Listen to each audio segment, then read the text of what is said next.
Hello, I'm Michael Popa, Executive Director of the Mainstream Coalition. And I'm here today with Julie Passett. Julie, are you on there? Here I am. Hi, Michael. Hello, how are you? Thanks for having me. Good, how are you? Thanks for being here. I'm doing well. Julie and I are both with Mainstream Coalition, and we want to welcome you to the final installment of Mainstream Live Election 2020. Today, we'll be discussing public education in Kansas and some important issues that are impacting our teachers, students, administrators, and elected officials. Today, our guests are Janet Waugh, Vice Chair of the Kansas Board of Education, Kansas State Board of Education, District 1, Dr. Cindy Lane, Co-Chair of the Governor's Council on Education and former Superintendent at KCK Public Schools, and Mark Farr, President of the Kansas National Education Association.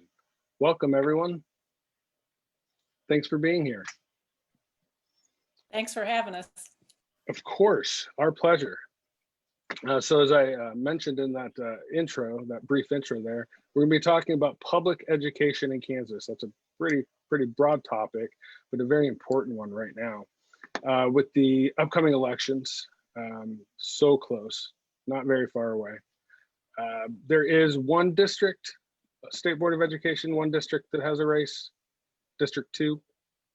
Yes. So no, actually, are there, the one in Wichita has one. Okay, so there are two Yes. Seats up for re-election this year, seats up this year. So I wanted to give a little primer about what the State Board of Education does, you know, what's the role in Kansas? I guess Janet, being a sitting member, I might punt that to you. Okay, well, I guess we are quite a bit different than local boards of education. We establish standards. We approve, assess. We have assessments. We accredit schools. We, like I said, we license teachers. We basically do everything that we mainly make recommendations to local boards. We are responsible to make sure we do nothing on funding. Let me explain that. That's due to the legislature, state and federal. However, the funding flows through our department, and we must have a lot of accountants, a lot of people, the auditors going out to districts, auditing everything you can imagine audited. Bus, transportation, school lunches, just everything they spend in a school. So there's a myriad of responsibilities. Anything and everything connected with schools goes through the department, like the school lunch program, the health programs, the school lunch programs. We have standards on every possible subject, including dance. I mean, it's just not your core subjects, it's all of them. So it's a pretty broad, it has a pretty broad brush. Okay, the State Board does a lot. What influence, if any, or partnership with the governor does the governor have on the Board of Education? Well, we work with the governor. Every year we submit a recommended budget to the governor because as I say, we have nothing to do with funding. However, we do make a recommendation to the governor for funding. And needless to say, we work with her on other issues, you know, that may come up. And so I think we have a fairly good relationship with the governor.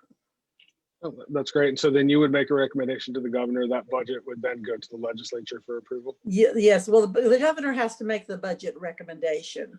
It's her budget that she makes. So we send recommendations to her to include in her budget.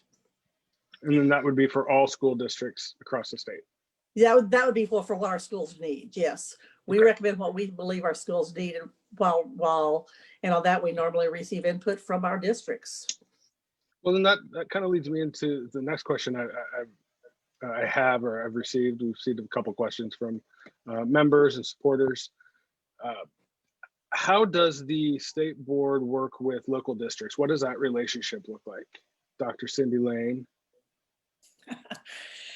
Well, I have the honor to have the best state board member in the state, Janet Waugh, as our local board member. And I think I could say that Janet and I had a very close relationship, and therefore our board also had a very close relationship with the state board. You know, it's a matter of vision. And I think that Janet sells herself short a little bit in terms of the state board's influence on the vision and direction that school districts go in Kansas. When the state board says Kansas can have the best education for each student, then that really sends a message to the local boards to think about how is our work aligned to achieving that goal. So it's both aspirational and visionary, it's policy, it's budget help, it's calling and talking through situations and coming up with good solutions. Janet also is highly engaged with the Kansas PTA. So talking to Janet happens to be talking to somebody that represents parents and always has that parent view, the teacher view. As a mother of a teacher, she's always good to bring that view in, and then very student focused. So for me, in the role that I played in KCK, it was extremely important to have a very close relationship, not only with Janet, but with the entire state board. They would be problem solvers and help us think about risk that we wanted to take to do some bold and brave things for kids, and then also remind us of key things that we needed to be sure that we were being successful with as well. Great. And then quickly, because of your glowing endorsement of Janet Waugh, I did want to mention, because I forgot to up front, Janet, you are not running this year. I'm not So up this year. You're not up this year. No, it's 2 more years. Yes. So we have no candidates on the panel tonight with us, just experts, if you will. Right. All right. Let me Julie, also you're say, muted. Michael, the role of that state board is really taxing. I mean, Janet not only has 2 days worth of meetings each month, she travels around the state. She's engaged not only with the region she represents, but engaged with all the regions in Kansas. Mm-hmm. And so I think in particular, our state board and the last state board and then the current state board have been very active, very visible, and very helpful in guiding through some challenging issues. School finance is one, and certainly now the COVID situation. So it's not a position. I'm sorry, go ahead. I was just going to say, I would like to echo what she said.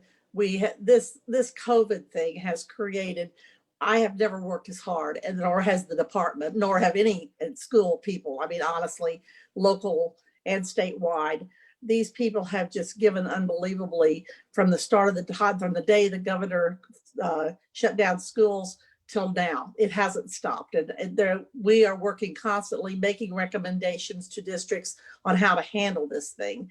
And once again, whatever recommendations we make are simply that, recommendations. They're not mandates, but and we're changing those monthly. Every month we go into our meetings, we're having to change them. This COVID thing has changed the entire trajectory of what we're doing. We're trying to make sure we still educate students, but yet we've got to protect them first.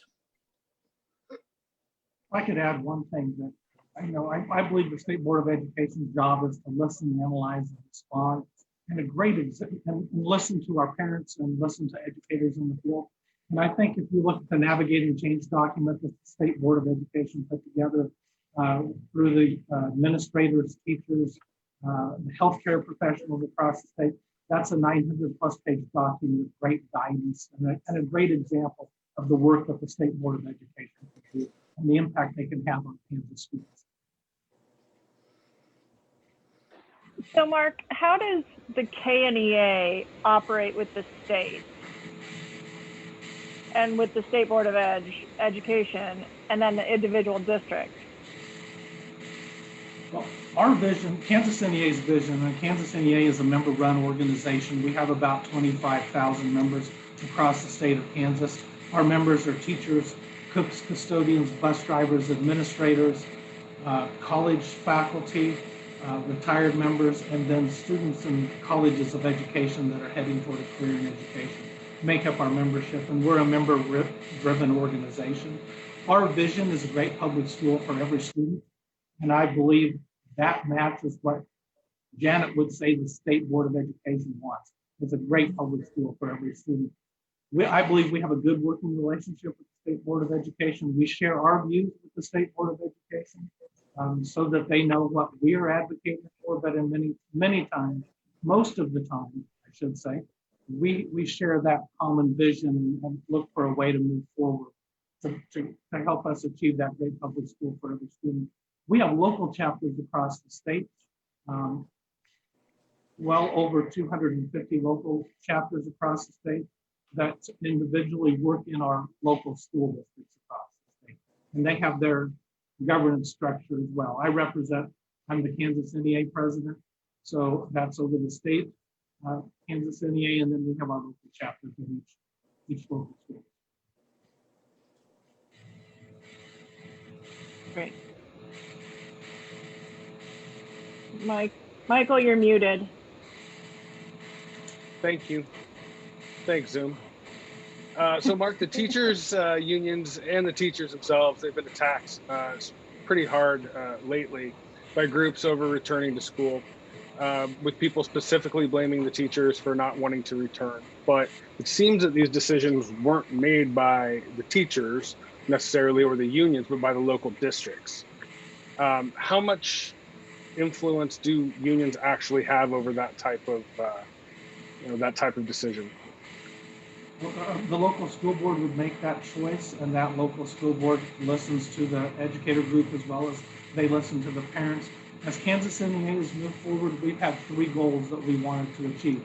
And that was, we wanted our schools to be safe for students and the staff in the schools. That we wanted to make sure that local boards of education and the state board of education listen to the health professionals and making those decisions in terms of how schools open. Those were the things and we wanted to have educator collaboration as the decisions were made. But you're right, Michael, the decisions were made by the local boards of education. Thank you. On that same note, someone mentioned COVID. I think everyone had mentioned COVID earlier, and it's been really tough for those teachers, not just being blamed for not going back to school or being attacked, but their jobs have become exponentially, for the teachers, the jobs have become exponentially more difficult for students, for parents. We're in a whole new world here. Randy Watson, who's the education commissioner, said that teachers can't do it. I think it was last week. He said he visited over 45 schools since this began, or 45 districts since this began. And it's not a sustainable model right now. So perspective from State Board of Ed, from former school district, now in the Governor's Council, and the Kansas National Education Association, what can be done? Well, I think what we're recommending, the state board and Randy he's working with now, we need to get our students back in school full time. However, that's a challenge. So we need to find ways to do this. And he's working with our districts to get this done. But also we need mental health help, not only with our students, but with our faculties, with the entire staff, because this is impacting everyone from superintendents to everyone, custodians, bus drivers, teachers, everyone. It's impacting them all. And then of course our parents are also struggling. I mean, everyone's totally exhausted right now. Everyone's frustrated. And sometimes when you get to that point, you take it out on the easy target. And that happens to be teachers sometimes, and no one knows what they're doing. Just last night, I can give you a prime example. As Julie said, my daughter's a teacher. And last night we went to my granddaughter's gymnastic event. It was a senior night and my granddaughter's a senior, and that's another group. Our students are frustrated. I mean, she's a senior and she desperately wants to be there. Anyway, my daughter was at this event and she had a stack of papers that she was working on while watching this event. She says, "Tell me when Shelby performs." We desperately, I think one thing we could use is some good mental health for our people and for our parents and our students. In fact, just everyone. This is a trying time. So, I talked to some teacher friends before this panel to see what they were thinking. And I know they are, like your daughter Julie said, they're super stressed and worried. One comment they said was, considering everything that they're dealing with and that's going on, what could be taken off their plate to make I mean, is there any consideration of that? Is anyone looking into to lessen the load? I mean, I know as a parent, and we just started hybrid. My kids are in the Blue Valley School District, and we started hybrid yesterday. And I know the first month of school has honestly not been great for us. But I can't imagine what it's been like on the teacher side. And I've listened to the teachers on their Zoom calls, and I just can't imagine how difficult it is. So is there any consideration being taken for stuff that can be taken off their plates or to help them? I guess my response to that is I believe districts are trying. I think they're trying everything they can. But I think that once again, you must remember we're in uncharted waters. You know, as Randy says, this is totally fluid, or it's like we're flying this airplane and we're building this airplane as we're flying it. And basically that's what's happening. And so we do something and it works very well. So that's great. We're going to keep it. But then all of a sudden we do something else that's new. It doesn't work. So we've got to change it. And so, and not only this, our staff, none of them were trained how to handle a pandemic, nor were they trained on how to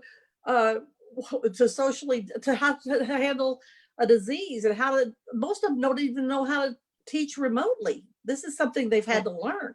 I mean, it's just so much frustration. I know what they're going through. This is truly a challenge for our parents, our students, and our educators across the state. And unfortunately, one size doesn't fit all. Our districts in Western Kansas are small districts where they can bring their students back in and socially distance in the facilities that they have. That makes it much easier. But what I'm hearing the most is those that are, the biggest struggle is those that are doing the hybrid instruction. Our educators are working 14 hours a day because they want to meet the needs of every student. And that is challenging when you're trying to teach 15 or 12 students in front of you and 12 students remotely, and to meet everyone's need and then plan for the next day. It's extremely challenging. I asked my niece, first year kindergarten teacher this year, and I asked her what's the most challenging thing for her. And she said it's the fact that everything changed. You just get something started and then it's changing. As Janet said, as we're building the airplane as we fly it, and that's challenging for all of our educators. And as Janet said, most of our educators we're not trained to teach remotely or to teach through the hybrid model. And we know the best instruction for our students is that face-to-face instruction, and that's where our educators want to get our students back in the classroom, but we have to do it in a way that's safe for our students and that's safe for the staff that's working with our students. You know, as I've thought about it, and Julie, your question is a powerful one. What can be taken off teachers' plates? I would encourage us to listen to the teachers and have them identify what are the things that are not as powerful for their students that they're being asked to do that we might be able to rethink or reassign or relook at. And as a community, you know, Kansans are known for coming together when there's a crisis, whether it be a weather-related or now this health-related situation. I think we all should be challenging ourselves to say, how am I helping my local school district, my teachers, to be able to support kids and teachers through the COVID? There is no answer. There's no right answer or wrong answer. It's just coming together as a community and trying to figure out how to make this work for kids. And I'm especially concerned about the equity issues that are in play. When we have children who are living in situations where their families aren't able to stay home and help guide them through the instruction, they have to go to work, then you have children taking care of younger siblings, and it is just an extremely difficult situation. So I just wonder how each community can think about how do we come together to make sure that we are providing additional space so we can get more kids back in buildings. Perhaps there are community centers that aren't being used that should be opened up for classroom spaces. And how do we think about supporting our teachers who are, I want to celebrate them. They are truly heroes through this time, trying to meet the needs of 450,000 kids across Kansas who live in very diverse situations and have access to very diverse resources, and I think they're being champions. So let's listen to them and Mhm. hear from them what it is that they need most. And then we should all work together to try to provide that. I think one of the points I was trying to make that I'm not sure I made, and that is that need's going to vary district to district, school to school, building to building. And there's really not a one size fits all for that need. But I truly hope our school districts across the state are listening to those teachers, those educators, everyone in the building at that local level that make those changes that Dr. Lane just talked about, so that we can bring all of our students back to our schools in a safe manner. That was a big sticking point. Well, you had mentioned something that made me think about this when there were all the discussions about reopening schools, and some school districts said we're going to reopen all in person, we're going to reopen, all virtual, or we're going to have a hybrid mix. My question is, did we go back too soon? If we waited a little bit longer, could we have had more of a strategic plan to identify and then maybe correct for some of these issues that, especially you, Dr. Lane, we're talking about the inequity issues that are happening right now?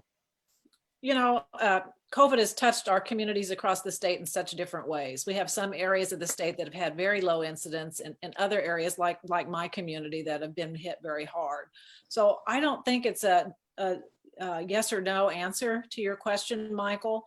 What I think might be most helpful is if we would all follow the guidance of wearing masks, washing hands, those things that we're getting so tired of hearing about, social distancing, and working together to figure out how we ensure that all of our children and teachers are getting the support they need. I agree with Mark. It's a community by community conversation that needs to happen. But all of us need to be engaged in that. And I'm not so sure we're all there. I think we are too quick to point to others saying it's your problem, you need to fix it. I think the most important thing that our districts need to do, and each district needs to make their own decisions on this. However, the number one thing every district should do is work with their county health department and find out what's going on in their county, and then make decisions working with their health department, because those are the people that know what's going on. I mean, I follow the science is what I can say. And yet, are they making bad decisions? They're making the best ones they can right now. I tell you what, I served as a local board member for many, many years. And if there's anything I'm really happy about right now, it's that I'm not a local board member. So you local board members out there, thank you so much. You are my heroes, because this is hard. This is hard.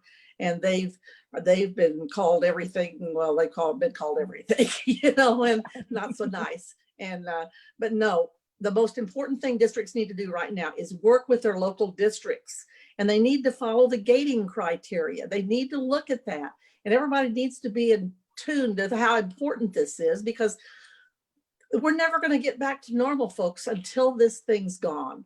And it's not going to go away until we either get a vaccine. We have to get a vaccine, of course, but we have to do exactly what Cindy said.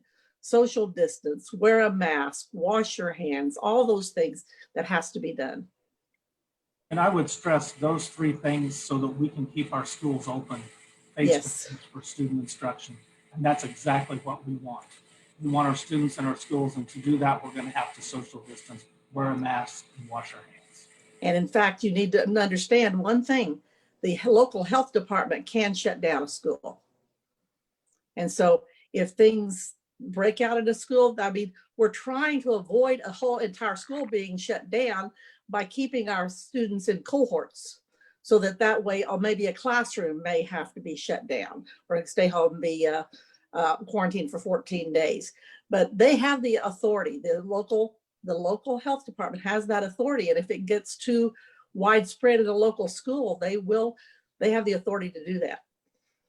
And just for clarification, it's been brought up several times, and wash hands, social distance, stay safe, everything that we've been hearing. And you're not talking about just in school. You're talking about, we need to do this as a community. No, the community, so that, yes. Right.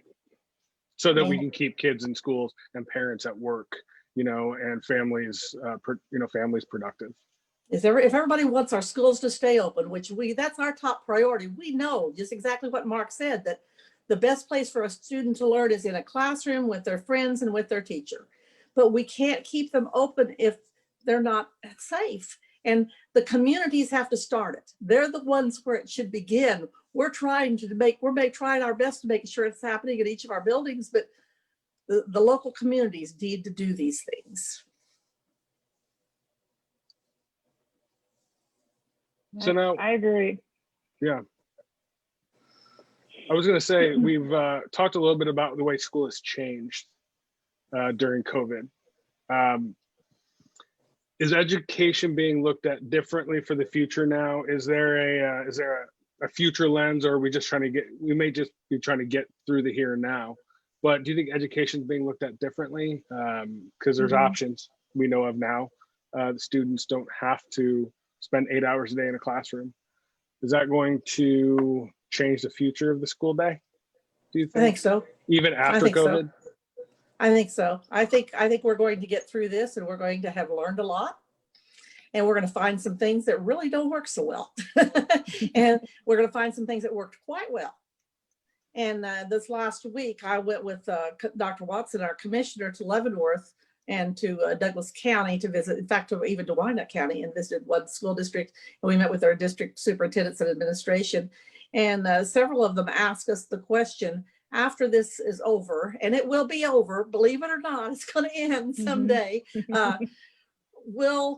Is there a possibility of us no longer having snow days? So that's one thing. I mean, because if we can do this remote model, who knows? I mean, to me, there's plenty of options, but I think we're going to find things that work better than what we've done. So yes, I think this is, in fact, most of the educators I'm so proud of, and this is what I'm probably the most proud of, they're not really seeing this as a challenge. They're seeing it as an opportunity. Yeah, I think that's right. If we can look through the fog of our current situation and ask ourselves the question, what's most important to our kids' futures, and how do we then begin to shape education so it's personalized around each kid and family's vision for the future. It's focused on ensuring that they're prepared for college and careers in a meaningful way. Perhaps now we can start letting go of those high-stake assessments who really don't inform a student about what they need to do for a successful future. And we use a lot of resources for a single test on a single day. Perhaps now we'll have the courage to say, hey, let's think about how we measure success of education in a way that's more meaningful to students and their families, all of them, no matter their background, no matter their zip code. I do want to say, I really hope they don't get rid of snow days. I would feel so horrible for those kids, because there's nothing like waking up on that winter morning, seeing the snow on the ground, and just knowing you're not going to have school that day. Just knowing you get to play. The person that had to get up in the middle of the night that would be driving through making that decision, I would just say, ooh, right. Snow day. We know how to do this. I know that's something my kids are concerned about. Let's just build in breaks. How's that? I really believe this is the one benefit I've seen to this entire thing, though, is, as many of you know who are involved in education, is we are involved in redesigning our schools and looking at, instead of looking at what the test score is, we're looking at whether a child can succeed after graduation. And there's a whole lot of pieces to that, but one of them is looking at each individual student. And so this is kind of, I think we're learning that this is what is working, and we need to continue on and pursue this. So I'm kind of excited that, that we are learning that this is working well. One of the things I would point out, that there's a challenge with remote instruction, and that is, Dr. Watson presented at the last State Board of Education meeting, that about slightly less than 50,000 students across the state don't have the broadband access that they need for that remote instruction. So, and that wasn't even addressing the technology issue, but to make sure the kids have the appropriate technology to do the remote instruction. So we know that we have to look at doing things differently as we move forward, but we also have to realize there are some limitations in place as we look statewide at that issue. That's not only true of the remote areas. I know of areas of Wyandotte County and Leavenworth County specifically, and I've heard that Johnson and Douglas even have areas that they cannot get access. You know, there's been a group of us talking about how to move that broadband issue forward. It's important for schools and kids. It's important for our economy and for remote jobs. And so I wonder how we start thinking about broadband like a highway system, that it needs to be accessible to everyone. We're not meaning asking for very expensive cables to be run to each house perhaps, but it needs to be so accessible that people can figure out how to connect. And then another issue is the childcare. I mean, I think this has really shined a bright light on the fact that early education and childcare has to be provided for all. And so as we are struggling with the day-to-day, I'm hoping that there are a lot of folks out there trying to find solutions to ensure that childcare is not a barrier for kids or for families who need to work. Lots of important issues that are coming to light because of the pandemic that we may not have talked about with such enthusiasm in the past. So you talked a little bit about broadband access, but what about just having the technology in the kids' hands? You know, if we got broadband for everyone, that would be great, but do they all have the technology, and how do we make that happen? Well, you know, in KCK, it's been 15 years ago, we made that a priority, and the school board put laptops in the hands of all of our high school kids, and then soon became one-to-one at middle school, and kids have access. So that's a tool, and it's a great point, Julie. Those are the tools of learning and working now. Textbooks are not as important as it is to have access to that technology. So local boards, I know, are having conversations about prioritizing their resources so that we can make sure all kids have the tools in their hands, but we're not there yet. I would agree with Dr. Lane. We're not there yet, and it's a challenge to continually replace. I mean, technology ages quickly, and it's a challenge to make sure we have that appropriate technology for all of the students in the school system.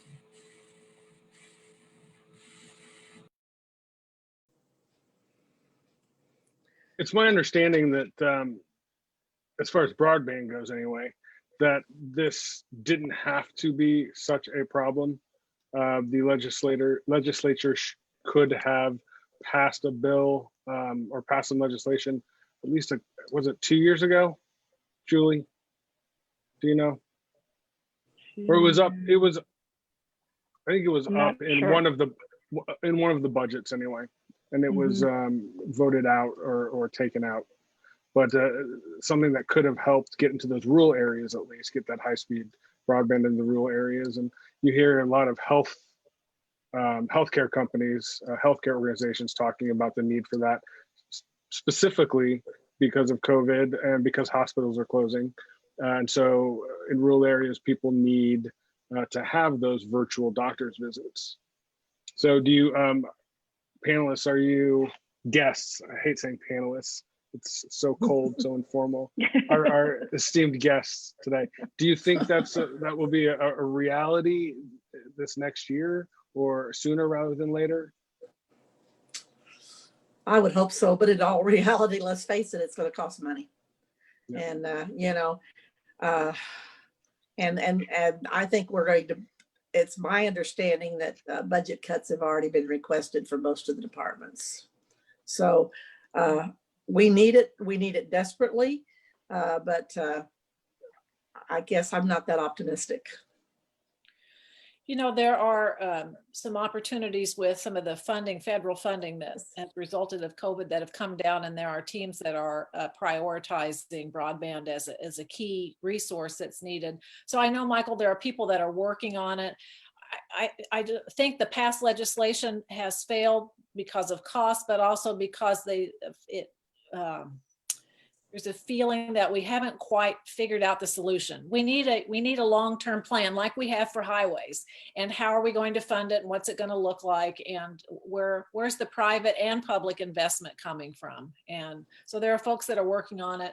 I'm a little more optimistic that there could be a plan. Now, whether or not we can implement it in the next 12 months, or I don't know, but I know folks are thinking about it and know it's a priority. No, Oh, sorry, Mark, please. one of the things NEA and KNEA is advocating for is some additional funding and whatever next package comes from the federal government that would include some funding through the E-rate that would help us with internet access or broadband access across the nation. But who knows when and if that will happen. But I would agree with Dr. Lane that I don't believe any solution is going to be an overnight solution. It's going to need to be a long-term solution. One thing our schools have done though during this crisis is they have bought hotspots, and had got them delivered to various families. Although I heard, I can't remember which district it was, but one district said they had ordered them and they couldn't get them until November. So they're not doing as much good right now, so, Right. So I guess we just wait and see. Yeah, my sister is a teacher for early childhood development at Kansas City, Kansas school district. And at the beginning of this pandemic, it was just heartbreaking. She was telling me how a lot of her students she wasn't going to be able to connect with because they didn't have, a cell phone. The parents didn't have a cell phone, or they didn't have internet access. There was a real inequity there. That's right. And so the solution, and the only solution there was, get on Facebook, do a quick, at the very beginning, right? I know we've come a longer way, we've come farther since then. Do a Facebook group, do a lesson, and then hopefully the children will be able to get on. Hopefully the parents will be able to get on. And she was telling stories about parents in their cars, at libraries and fast food restaurants just to get the Wi-Fi. So I really do hope that that we can make some progress on this, whether incrementally or just coming up with a plan right now, and executing it. I hope that can happen, and that lies in the legislature, not the school board or the school districts per se. No, I think local school boards have done a great job partnering with businesses in their areas to provide as much access as they can, but they can't solve it at that level completely. You're right, Michael. It needs to be a priority, and not only for education, but again for economic development reasons. I'm hoping that we're shining a light on it so folks that really do see that it's not an option anymore. Broadband is like a utility. We all need it. Right. I'm sorry, Dr. Lane. I do want to shout out right now to some of the groups, and I've heard multiple examples, especially from our smaller communities where that local broadband provider provided free service or free hotspots. So a big shout out to that partnership and the groups that are doing that, but those individual examples are not the answer to our long-term our problem to solving that long-term. So I've seen, I'm going to change the subject a lot, I guess. I've seen some rumors and talk bubbling up about school choice and vouchers because the schools were closed and because kids were not getting back into school. And some legislators pushing that. How concerned are we about this? We have an education secretary that believes in that. What are your thoughts on that taking hold? That's kind of a big question, sorry. Well, first, Don't everybody jump in. Let's say it did take hold. Let's say that legislation was passed. And it could be next year, depending on these elections, right? There's a lot at stake this year in these elections, especially for public education. How would that change the face of or delivery of service and education in Kansas? Well, first let me say that 9 out of 10 students go to a public school, and it's important that we have quality public schools across the nation. and that we have adequately funded schools across the nation, and privatization takes away funding from our public schools. It takes away opportunity for those most at risk. Private schools are not required to take all students. Public schools do take all students, and we work as hard as we possibly can and invest a lot of money to to have an equal playing field for all of our students. So Kansas NEA is we advocate for quality public schools in all of our communities. We don't believe that someone's zip code should matter in terms of the quality of the school you get. And we know there are many places that public schools are the only option for our students in those communities. So we're definitely against taking money from our public schools, robbing the resources that we need to be successful, because we know with additional resources, we could even do a better job of meeting the needs of all of our students and bringing them up to a higher level. I would agree with Mark. I would add that the private schools, particularly the parochial schools that I visited with, frankly, do not want to be funded by the state, because I think they're concerned that if they do receive funding by the state and federal government, they're going to have to meet all the standards that we meet. And they don't want to do that, because that's what makes them special. They don't have to meet all those standards. So I think it would be tragic if it happened. And I think it's unfair, particularly to our low socioeconomic, because our funding should be equitable as well as adequate. And what's like Mark said, your zip code should not determine the education you receive. You know, this is also not a new issue. We had some legislation Mhm. passed several years ago in Kansas where you can get a tax credit if you support a student who is in a high poverty school, considered low performing, to go to a private school. And some families took advantage of that, and that's fine. And there are some excellent private schools. But if you look at the science, if we follow the science on this issue, you will see that public schools outpace private schools as a total across the nation, and in particular in Kansas. People are proud of our public schools here in Kansas, and I don't think that there would be mass migration. Right now, folks are frustrated. They want their kids in school, so they're looking for any solution for that. But I don't think that would be a long-term choice that most families would make. They value their local public schools, and they want to support them. I don't think it'll be highly supported in Kansas, because Kansas, we have excellent schools. We really do. I mean, heck, in KCK, wasn't Sumner the #1 high school in the nation at one For time? 15 years and almost consecutively. So, you know, quality isn't tied just to choice schools. Public schools in Kansas have been outstanding for decades. We rank in the top 10 in almost every category there is in education. SAT, ACT, just everything, everything you can go for. You know, Kansas ranks high. So we have an extremely great system. I am so proud of our educators, our leaders in education. And I think it'll be fought if this happens. I also think if we think about what Kansas schools are doing, the redesign initiatives, we're graduating kids with college credit from high school. They're graduating with their industry recognized credentials. They're out doing internships and apprenticeships. And it's much more than we've ever done before. We called it Diploma Plus, that students need to graduate with more than their high school diploma so that they truly transition to college with success, into the world of work with the credentials they need. And I think families will want to continue that access, and more schools and school districts in Kansas are offering that kind of programming. We have more students taking college credits while they're in school, many graduating high school and graduating from the community college the following night.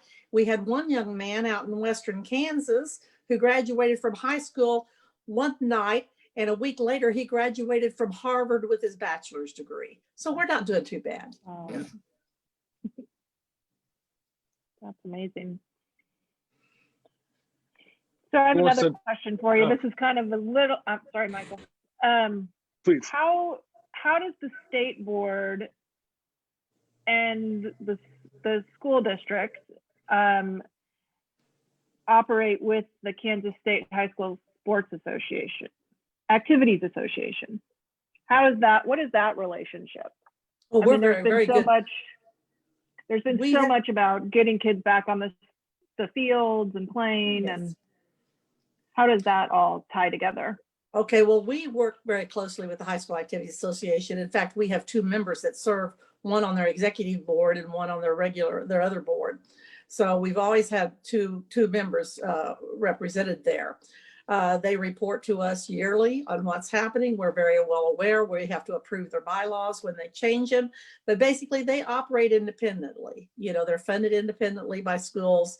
And I think we have a very good relationship. And this during this this COVID thing, you know, what a pandemic we are going through, they came up with some pretty good recommendations that a few districts accepted, a few districts did not. And once again, that's choice of each local district. Like, for instance, they said if they wanted to play football in the spring, they could play football in the spring, you know, move the fall sports to the spring. A few districts did it, you know, so I think they're trying hard. These are just hard times, and you know, and so I think especially the activities have been kind of that was the number one issue in the beginning. They got to play football. You know, they weren't so concerned about the education as they were football. Right. It seems to be a Michael, really you're hot muted. topic right now. Not now. No, I unmuted.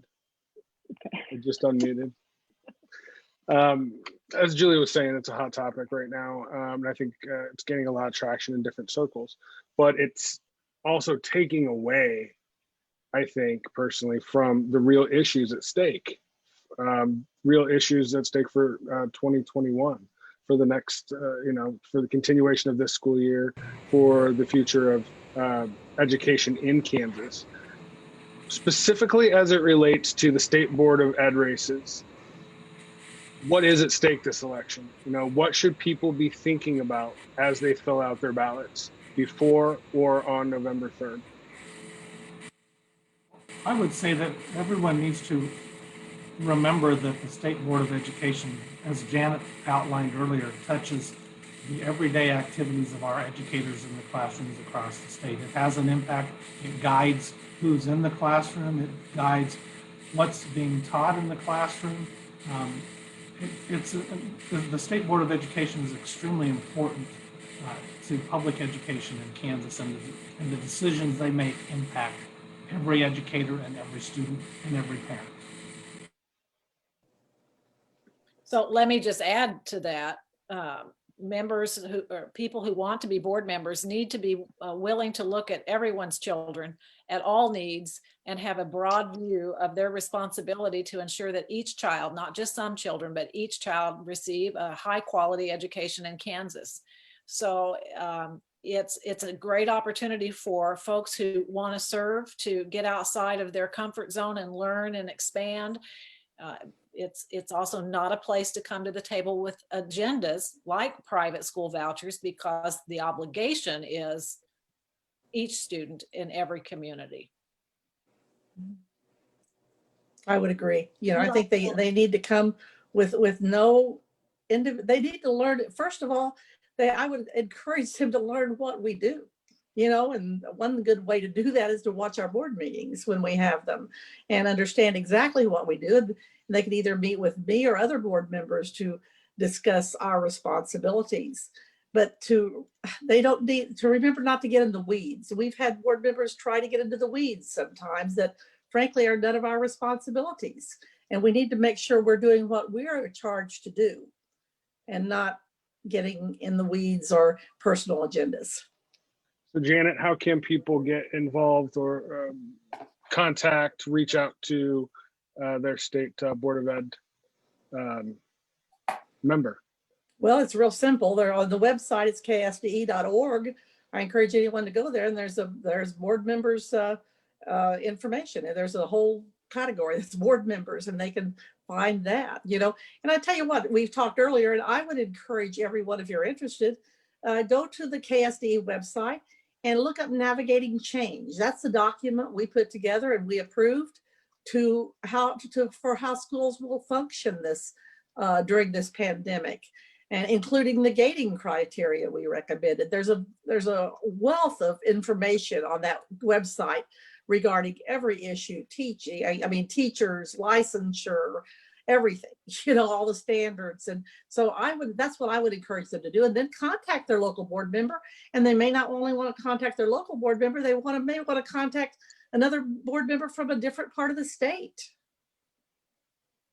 Thank you very much. And I want to give a big round of virtual applause to Janet Waugh, Dr. Cindy Lane, and Mark Farr. Thank you so much for being with us today. We really appreciate your input and the light you've shined on to State Board of Education and what it does, what its role is in the state, in our communities, and just how it does, as Mark and as you've all mentioned, how it touches really every part of our lives in every part of the state. So thank you so much. And hopefully we will get the opportunity to talk with you again soon. Thank you very much. Thank you for having welcome. us. We appreciate it. Anytime. Thank you. And friends watching, we are only 26 days away from the most critical election of our lifetimes.